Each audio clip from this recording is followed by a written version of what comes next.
Aldia trena, helmuga Barcelona-Sants, laugarren trenbidean geldituko da laster.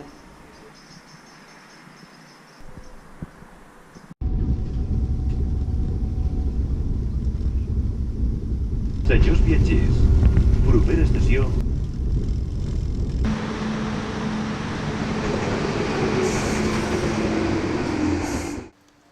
Girona agurtu aurretik nahi nuke izpidea ematen ari den beste gai bat ukitu baten batekin. Gaua egun eginda, eta bai, badut norekin jardun. Xabier Serra da, irakaslea. Hezkuntzari buruz egin nahi dut berba. Ume kataluniarren adoktrinamendua hitzetik hortzera dabilen honetan. L'educació a Catalunya és profundament integradora.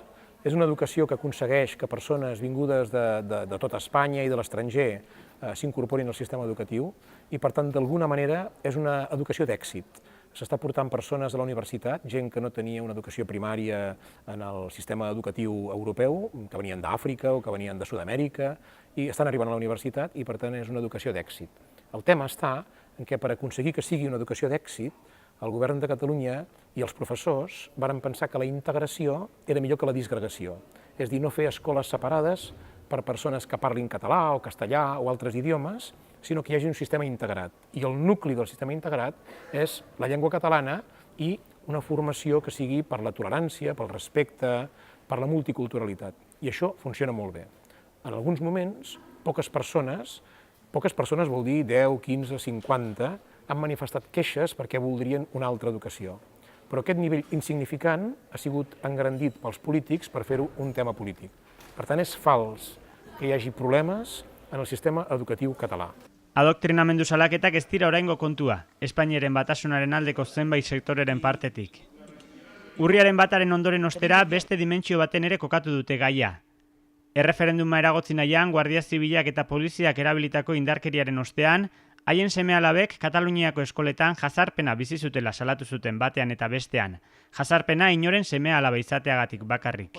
Una cosa que és certa és que l'escola no és indiferent a les coses que passen. És a dir, que si hi ha problemes socials es reflecteixen a l'escola. Però mai els professors, almenys per el que jo sé, jo soc professor de filosofia, de ciutadania, d'ètica, i conec molt bé com funciona un institut públic d'un barri difícil aquí proper a Girona, no? Doncs bé, mai en l'educació pública s'ha influït en les idees dels estudiants. Òbviament, si en un lloc concret hi ha un problema que és un problema de respecte, de disciplina, de convivència, que pot ser, s'ha de resoldre, però és un problema que pot ser local i que pot ser circumstancial, no motivat per un ambient general. A la meva escola, per exemple, a classe no parlem mai de partits polítics, d'opcions concretes, de persones bones i dolentes. Sí que s'educa en la pau, en la tolerància, en la comprensió de les idees dels altres. És a dir, justament l'escola intenta aconseguir el contrari. Òbviament, jo no sé si en un lloc concret hi ha hagut una falta de respecte, com tampoc sé si hi ha bullying en una classe determinada, o... Això és una cosa que s'ha de resoldre localment.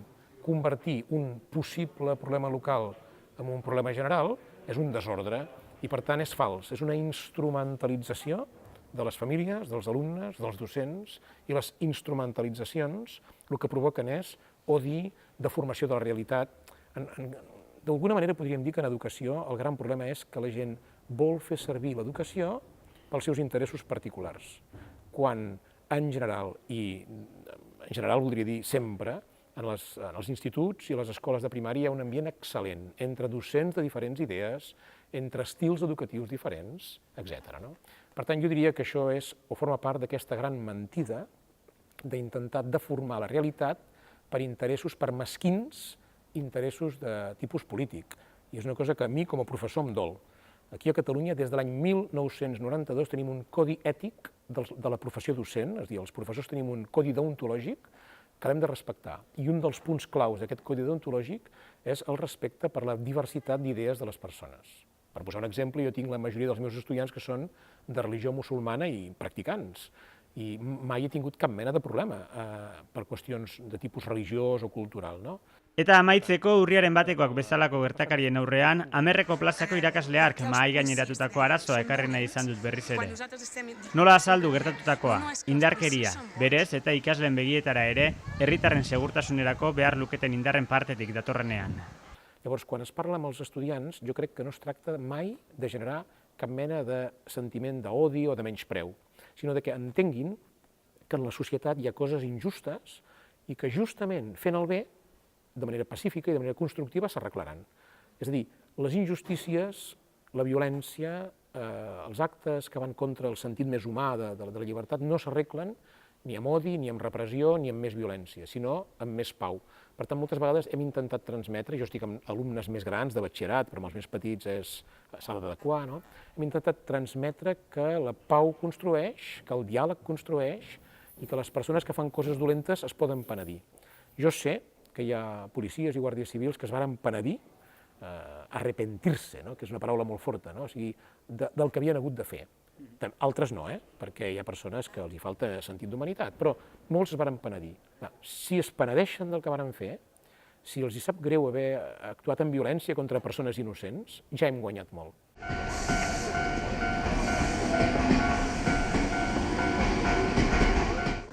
Rubiko kaleak dira hauek, berriz ere Bartzelonako probintzian, hiriburutik ordu erdira. Orain artekoarekiko errealitate oso desberdina da herri honetakoa. Oso ingurune industriala eta ondorioz Espainiako etorkin asko jasotakoa. Gobernuan PSC dago, alderdi sozialista, gutxiengoan baina alkatetzaren jabe. Interesgarria izan daiteke bertan ere herritarrei galdetzea, ze iritzi duten Katalunian gertatzen ari denaz. Kontua da batzuei entzun edo bestei entzun asko aldatzen direla gauzak. Batak ez duela zerikusirik bestearekin. Are gehiago, batzuek diotenaren kontrakoa diote besteek. Vuestra opinión. Que nos tienen trincaos. Bueno, ya hace 300 años que lo sabéis. Nada más te digo una cosa. Alfonso Guerra. Y hay dos presos políticos. Respetamos a todo el mundo. Para saber cuántos somos de un lado, cuántos somos de otro, y hay perfecta convivencia, que no se te vaya de aquí, hay perfecta convivencia. Para saber una cosa o una otra tenemos que contarnos. Hay mucho sinsentido, una sin razón, porque yo a todo esto no le veo ninguna razón de ser. O sea, Cataluña y España ha funcionado bien, es un país que ha funcionado y creo que funciona bien. Por una obtusidad no voy a decir racismo, pero sí de gente que se creen superiores. Y ahí en la esquina esa de la calle Montserrat, dos que discutían y al pasar yo a 1 metro, ¡pam! Uno que le pega un trompazo al otro, cae al suelo. Esto es tan insostenible como que te da que pensar. Yo el otro día te decía con mi mujer, digo, oye, como esto sigue así, día y noche, que no vives, no piensas, no sabes que golpe y porrazo después de tantos años. ¿Qué pasa? ¿Que no podemos convivir? ¿Qué es lo que está pasando? No lo puedes creer. Nahi izan dut Rubiko alkatearekin edo PSC-ren udaltaldeko beste kideren batekin hitzordua egin elkarrizketarako. Azkenean ezetz esan didate, agenda arazoak argudiatuz. Hori bai, nik Gipuzkoako kazetari bat nintzela esan eta gero ze edabidetakoa nintzen eta galdezka jardun ondoren. Alkatearen gana tamalez ez, baina udaletxera banoa, udaletxe aurrera. Hemen eta gaur ere salaketa eguna da, ANC-ko eta Omniumeko buruen espetxeratzeagatik. Ez da independentisten blokekoa, baina protestan hartu du parte Ramon Kapolatek ere. Iniziatiba per Kataluniako zinegotzia da Rubiko udalbatzan. Doncs bé, en relació a les detencions que s'han produït fa menys de 24 hores dels dos Jordis, dels presidents d'Òmnium i de l'ANC, entenc que qualsevol demòcrata, i nosaltres ho som, l'única posició, diguem-ne, justificable i que està en coherència amb el discurs que hem fet des del primer dia és exigir primer de tot la llibertat d'aquestes persones, en el ben entès de que no es pot recórrer a la presó incondicional per uns delictes d'opinió, de manifestació o de reunió. En cap cas això és justificable. Difícilment, jurídicament, creiem que tampoc seria justificable i entenem que això forma part d'una estratègia no solament contra aquestes dues persones i el que suposen aquestes dues persones en el marc del procés català, sinó d'una actuació del govern del Partit Popular que ha sigut capaç també de posar a la presó a teatreros, a titiriteros, a persones que per un delicte d'opinió han tingut que passar una temporada a la presó i que després la pròpia justícia ha manifestat que això no es corresponia. Horretan beraz, independentzia zaleekin bat. Baita autodeterminazio eskubidearen defentsan ere, bozkatzeko eskubidearen defentsan eta herritarren erabakia errespetatua izatearen aldarrikapenean. Desadostasuna puntu horretara iristeko hartutako bidearekiko du. El que potser no compartim amb altres forces polítiques, i en concret amb les majories parlamentàries del Parlament de Catalunya, és quin ha de ser el trajecte per arribar a exercir el dret a decidir. Nosaltres ja hem dit des del primer dia que el referèndum ha de ser possible, que és possible, que fins i tot no caldria ni modificar la Constitució, sinó fer alguns canvis en la llei orgànica de referèndum, que això es pot fer tenint en compte que segurament en el Parlament de l'Estat espanyol seria necessari canviar algunes majories, però si hi ha voluntat política de resoldre els problemes polítics per la via política i no per la via judicial, això es pot assumir i nosaltres des del primer dia aquesta lectura l'hem fet, la mantenim i evidentment que compartim molts espais amb la gent amb les forces polítiques que han pensat que el camí havia de ser un altre i avui és una demostració que compartim espais, perquè tinguem un planteig compartit o no en relació a quin ha de ser el camí, tots compartim que el camí de la violència, el camí de la judicialització, el camí de les detencions, el camí dels empresonaments, no ajuda a que aquesta societat, que és a últimes l'interès comú, aquesta societat no s'acabi trencant, no perdem allò que durant tants anys ens ha costat aconseguir, que és la cohesió d'aquest poble tan divers que és el poble català.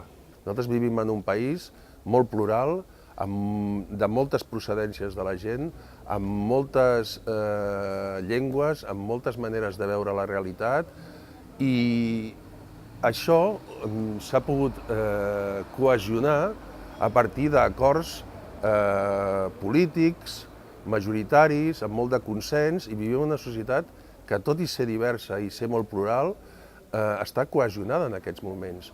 I el fet de que l'opció de l'Estat o del govern de l'Estat sigui exercir la violència, entre cometes, que li permet l'actual legislació, trenca el perill que té, no és no poder exercir el dret a l'autodeterminació, que algun dia l'exercirem, sinó el de fer una fractura social que costaria molt refer després dels fets que s'estan produint. Aquest és per nosaltres el principal perill.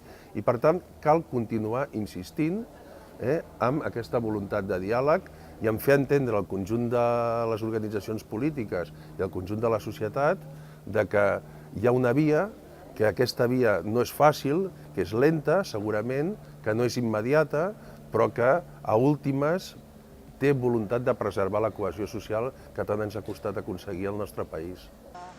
Eta beste protagonista bat Rubi utzi aurretik. Bertakoa baita Victor Puig ere. PDeCAT alderdiko nazioarteko harremanetarako buru da, 28 urteko gazte hau. Are gazteagotatik, pertsonalki, independentziaren alde implikatua.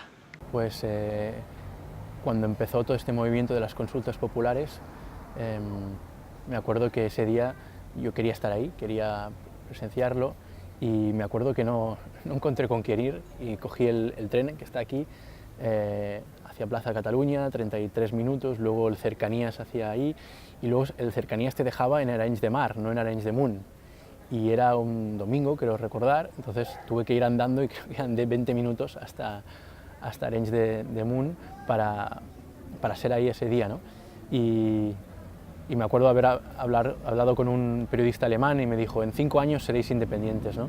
Y el otro día me acordaba de ese día porque salió la noticia de que hacía no sé cuántos años que había pasado eso y en la foto yo salí ahí con 19 o 20 años que fui a presenciarlo, ¿no? Y la verdad es que después de tantos años de lucha pacífica y de lucha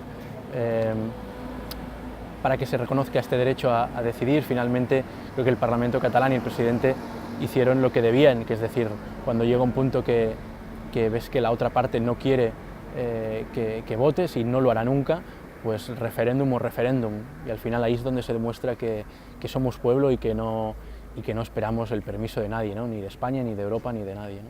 Sí, yo soy el responsable de las relaciones internacionales del PDeCAT.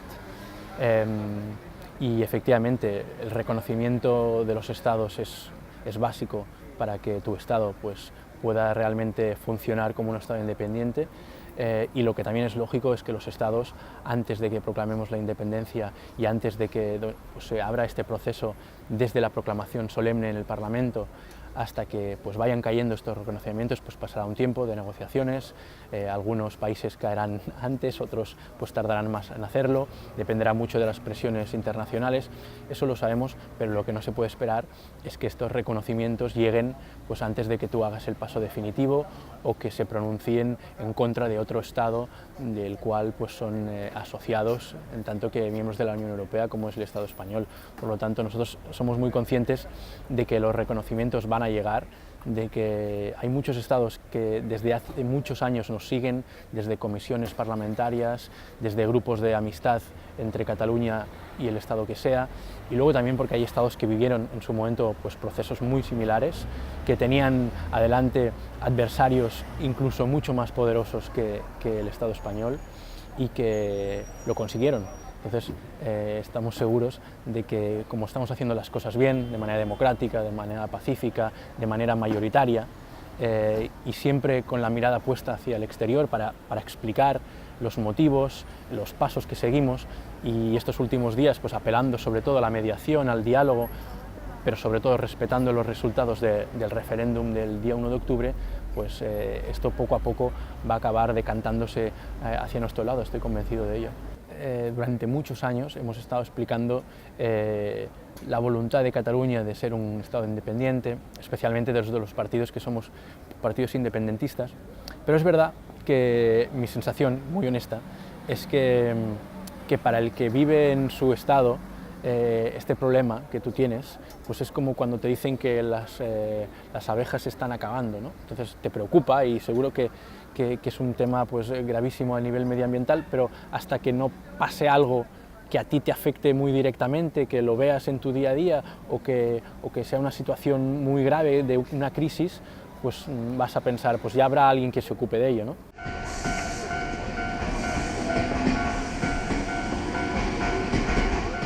Bartzelonan bai, bertan amaituko dut Kataluniako astebeteko egonaldi hau.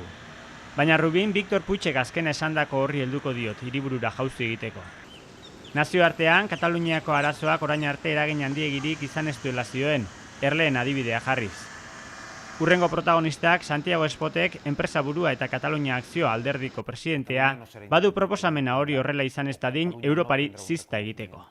Hasta el 1 de octubre se ha planteado que la independencia era una cosa que se podía hacer saliendo una vez al año a la calle, con sonrisas, dando claveles y apelando a que Europa entendería nuestra posición por una razón muy simple, porque tenemos razón.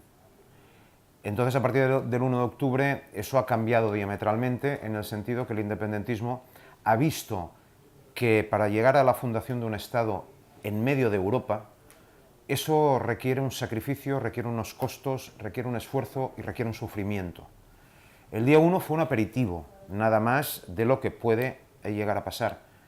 Porque no olvidemos que aquí no se trata de romper España, romper o cambiar la configuración de España tal como es conocida hasta ahora. Tal como dijo Manuel Valls, ex primer ministro francés, la independencia de Cataluña significa acabar con la Unión Europea tal como la conocemos ahora. Cataluña no será independiente y no obtendrá, o Cataluña no obtendrá un reconocimiento internacional hasta que no sea un problema para Europa. Sí, y esto está empezando algunas voces del independentismo a asumirlo, si no se hace reventar Europa, cuando digo reventar, es decir, los camiones de mercancías, si es necesario que la cola llegue hasta Bruselas, si es necesario que la cola llegue hasta Bruselas, hasta la casa de Juncker. Si no hacemos eso, Europa, que es una entidad podrida éticamente y moralmente, que es capaz de dejar pasar cadáveres por delante suyo sin hacer absolutamente nada, si no creamos ese problema, no vamos a hacer que Europa actúe, medie o haga un reconocimiento de la situación catalana o de la independencia de Cataluña. Hori kanpora begira, baina barrura begira ere badu kritika Santiago Espotek. La segunda cosa de la que vamos cojos y que hay que modificar es la gente, el pueblo, la que ha llevado a los políticos hasta aquí. No es que los políticos un buen día en el 2012 viesen perfectamente que era imposible la convivencia con España y apostasen de una manera radical y desacomplejada y abiertamente por la fundación de un Estado catalán independiente. No, fue la gente. Ellos se han ido amoldando. Todo eso lo que ha producido es una imagen de improvisación en los últimos 4 años. Y hemos llegado al final del camino, en donde se tiene que proclamar una república catalana o un Estado catalán independiente, y la verdad es que da la impresión de que no hay nada preparado. No hay ni un banco central, no hay ni un control del territorio, ni la previsión de un control efectivo del territorio, que eso es lo que demuestra una auténtica independencia, ni existe, digamos, una previsión de cómo gestionar estos primeros meses de independencia, y eso es una perdigonada en el ala, en definitiva, que llevamos. Y también, hablando de los dirigentes políticos, lo que hay que exigirles ahora es que ha llegado el momento en que han de poner toda la carne en el asador, y que, evidentemente, si hay detenciones, si hay inhabilitaciones y si hay lo que tenga que haber, el pueblo demostró romperse la cara el día 1, ahora son ellos los que lo tienen que hacer en definitiva.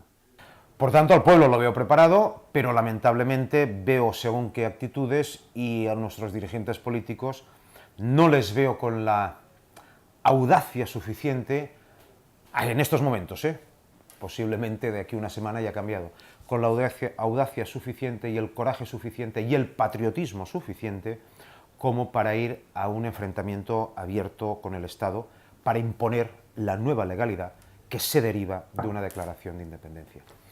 Ese es el escenario en el cual, desgraciadamente, podemos llegar, por falta de planificación de nuestros dirigentes, porque tuviesen que haber evitado que hubiesen 10.000 policías y guardias civiles en Cataluña. Es evidente que hacer una DUI en el Parlamento de Cataluña y decir que hemos proclamado la independencia no tiene ningún efecto si no dominas tu territorio. España lo que ha hecho estas últimas semanas es controlar su territorio, fijémonos. Es decir, no lo hemos controlado nosotros, sino que nos lo han controlado ellos. Por tanto, eso yo creo que será el escenario si se va realmente a una declaración efectiva de independencia. Si volvemos a hacer otro ejercicio retórico por parte de nuestra clase política, nos podemos pasar los próximos 2 años en ese maldito procesismo, el cual denunciamos muchos en estos últimos años en innumerables ocasiones. Azken geltokira iristera goaz. Gure azken geltokira. Azken geltokian Anna Arke dugu zain. Izek, Europar hiritarren nazioarteko batzordeko kidea. Argia da lehia hau Europan ere jokatzen dela. Arenys de Munten hasitakoa, Europan. Ibilbide horren laburpena izan daitezke bere hitzak. Baita, saio honek 2009an independentziaren gaineko lehen galdeketa egin zen lekuan hasita, onaino egindako bidearena ere. Nosaltres el que teníem molt clar és que continuar fent les coses que estàvem fent per a intentar canviar la situació de Catalunya i la relació de Catalunya amb Espanya no donava els resultats esperats. Anar queixant-te, anar plorant, anar mirant sempre a Madrid no donava els resultats. Per tant, vam creure que s'havia de fer un gir de 180 graus. És quan passem de la teoria de la convicció a la pràctica amb les consultes populars, que com bé dius, van significar un apoderament, una autoorganització de la gent, que bàsicament estem convençuts que Catalunya com a poble té el dret a votar sobre la independència. I per això mateix és aquest punt d'inflexió que suposen les consultes populars a nivell nacional. La gran data del 13 de setembre del 2009 a Arenys de Munt, i després haver sapigut donar-li la dimensió nacional amb tot d'assemblees, 555 en tot el territori, on bàsicament el que fèiem era reconèixer-nos a nosaltres mateixos i a les assemblees veure que hi havia el veí, hi havia el cosí, i per tant transformar allò que fins ara era un desig, un somni, una utopia personal, privada, íntima, a de sobte socialitzar-ho i veure que no era ni íntim ni un somni, sinó una voluntat i una determinació col·lectiva. I això és el que dona força perquè ens vam conèixer, ens vam reconèixer en aquestes assemblees populars de les consultes. I, per tant, com a resultat, les consultes populars el que van fer és que verbalitzéssim, finalment, que evidentment que volem la independència. I després l'ANC ha fet la gran funció de passar de la verbalització a les consultes a la visualització. La foto de tots nosaltres reclamant pacíficament, d'una manera cívica, el dret a la independència, perquè la independència és un dret. I a part és un dret que han exercit des de l'any 90 33 nous estats. Per tant, tots aquells que diuen que la independència és il·legal, que els hi expliquin a tots els estats del món que s'han constituït en el segle XX i el segle XXI. De fet, el Consell d'Europa, el 52% dels estats que conformen el Consell d'Europa són estats des del 1900. Són il·legals, tots ells. Evidentment és surrealista. I el Tribunal Internacional de Justícia el 2010 també ho va deixar clar, que la independència, evidentment, que és legítima i legal.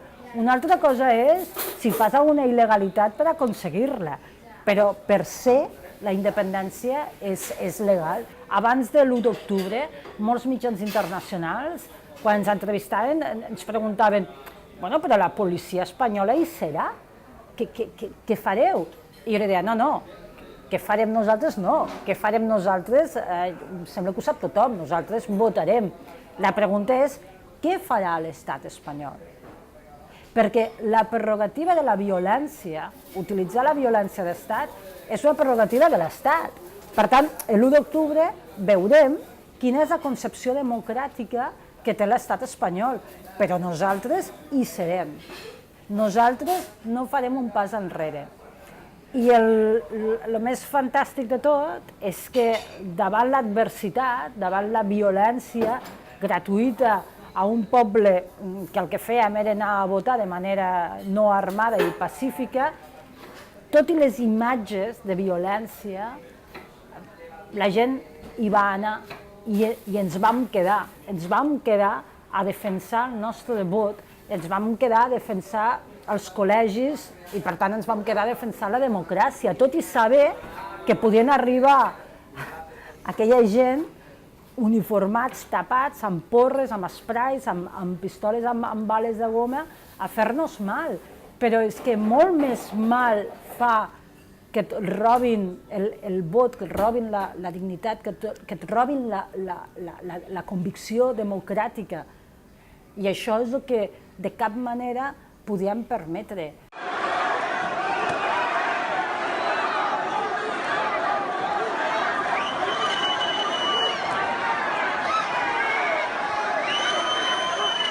I per això van sortir els comitès de defensa del referèndum i jo mateixa, com a portaveu de l'ISEC, de l'International Commission of European Citizens als Països Catalans, nosaltres teníem 100 visitants internacionals a Barcelona, a les escoles, que tampoc no van dubtar en defensar la democràcia, perquè ells, els internacionals, poden estar o no d'acord amb la independència, però els demòcrates a tot arreu estem d'acord en defensar la democràcia i això vol dir defensar el referèndum. Nosaltres declarem independents i som un estat independent i com que tenim la convicció que la majoria dels europeus són demòcrates, la independència serà de facto.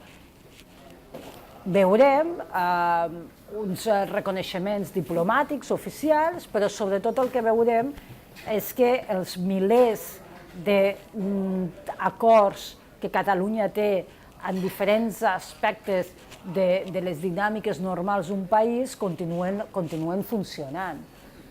I això és el que et fa moure el dia a dia. I els reconeixements arribaran de la mateixa manera que els països els reconeguin a si mateixos democràtics. A mi em fa gràcia quan es diu ajudeu a Catalunya. Des de la nostra plataforma, des de l'ISEC, que té seu a Brussel·les, el que diem és Europa, ajuda't a tu mateixa. És el moment ara en què el cas català del rebot, de casualitats, també està posant un mirall davant de les institucions europees i de la societat europea per a decidir al costat de qui es posa i quina és la definició de democràcia que els europeus volen i volem defensar. Senyors viatgers, propera estació